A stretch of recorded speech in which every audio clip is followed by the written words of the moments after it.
Hello, my name is Aviva, and today I'm going to be tier ranking all of Sarah J. Maas's books. So I just finished up my rereads of all of her books. I just reread ACOTAR for the third time. I just reread Throne of Glass for the third time. And right before those two rereads, I did read Crescent City for the first time. So I'll have a bunch of videos linked down below because I made vlogs for all of those books. And I even have a couple of reviews here and there. So they will all be in the description below in case you wanted to see my other Sarah J. Maas content. But in this video, I'm going to keep everything spoiler free. I'm not going to say anything too detailed about any of the books. We're just going to rank which ones I like more than others. So I feel like I gotta say right now that I like almost every single one of her books. Not even just like, I absolutely love all of her books, but I want to see which ones I like more than others. So therefore I have 6 different tier rankings. I have the best of the best, then love a little less, then could have lived without, and then did not enjoy. So obviously I've got 4 different tiers for literally love, but it's just like, at what point do I love one a little bit more than the other? So like,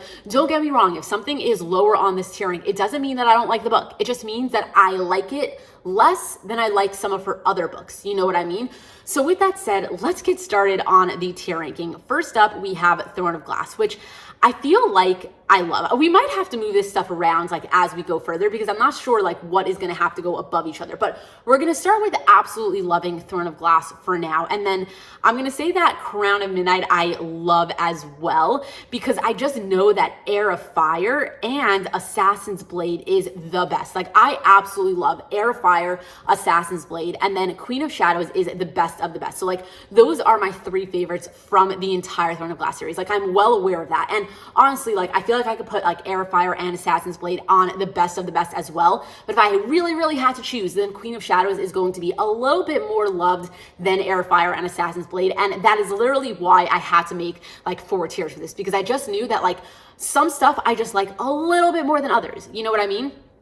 Anyway, Tower of Dawn, I could have lived without, and that is because it's a side story. And honestly, if you had seen my Throne of Glass reading vlog, then you know that like I kind of wish that like Tower of Dawn was somehow smushed together with Empire of Storms. Like I know a lot of people tandem read Tower of Dawn and Empire of Storms, and honestly, like I feel like that is a solid way to go about it. I've never done it before, but I'm thinking that next time I reread this series, I might do it that way because I really think that like it would have been so much more enjoyable if it somehow was like all together in one. Because like who wants to spend like 800 pages without Aileen and just listen to Kale like do his thing? You know, like it's a fine time, but at the end of the day, like, you know, I wouldn't have minded having Aileen here and there while reading Kale stuff, you know? So I kind of could have lived without Tower of Dawn being its own book, if you understand what I'm trying to say. And with that said, Empire of Storm, I feel like I really do love, because at the end of the day, it's like that is Elite and Lorcan's book, and oh my God, do I love them. Anyway, Kingdom of Ash, I absolutely love. At the end of the day, I love the entire Throne of Glass series, but like I feel like I like Heir of Fire, Assassin's Blade, and Queen of Shadows a little bit more than the rest of them. You know what I mean? Anyway, then I feel like A Court of Thorns and Roses, do I put on love a little less? Only because I like Throne of Glass a little bit more than I like ACOTAR. So it's like, I love ACOTAR, but I like Throne of Glass a little bit more than that. You know, like maybe I can put A Court of Thorns and Roses on love. No. I'm feeling like I love it just a little bit less. But A Court of Mist and Fury is obviously going to be the best of the best, without a doubt. Those are my 2 favorite books by Sarah J. Maas for sure. Like Queen of Shadows, A Court of Mist and Fury, the best of the freaking best.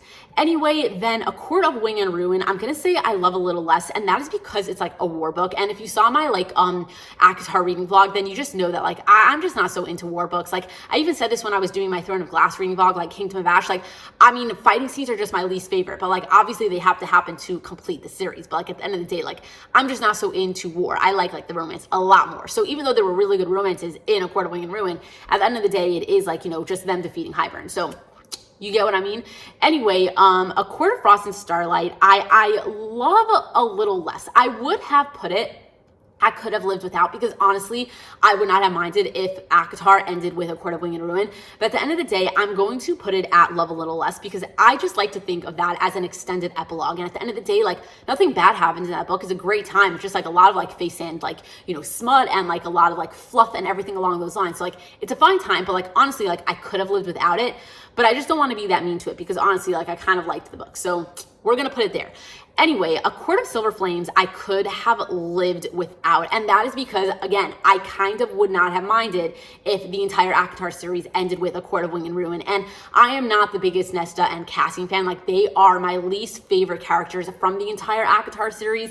And that is all I'm going to say about that, because I spoke about that like very heavily in my ACOTAR reading vlog. But I mean, I liked the book, don't get me wrong, but I also could have lived without it. And then, you know, then we have Crescent City, which is Crescent City 1. I love a little less, even though I absolutely loved the book when I first read it. But then I did not enjoy the second Crescent City book. And honestly, it pulled down Crescent City 1 for me. Like, I liked Crescent City 1, but then we read Crescent City 2, and all of a sudden I liked Crescent City 1 way less. So, you know, I even could have put like Crescent City 2 I could have lived without, because honestly, I don't think I'm ever going to reread the series. I mean, maybe. I shouldn't say that, because like honestly, like the third book is going to come out and then all of a sudden I'm going to be like, well, I forgot everything, so let's do a reread so that I can remember it, so that I could like see what happens next. But like, honestly, I'm not really a huge fan of the Crescent City like universe and everything along those lines. Like, it is definitely my least favorite, like, you know, books from Sarah J. Maas.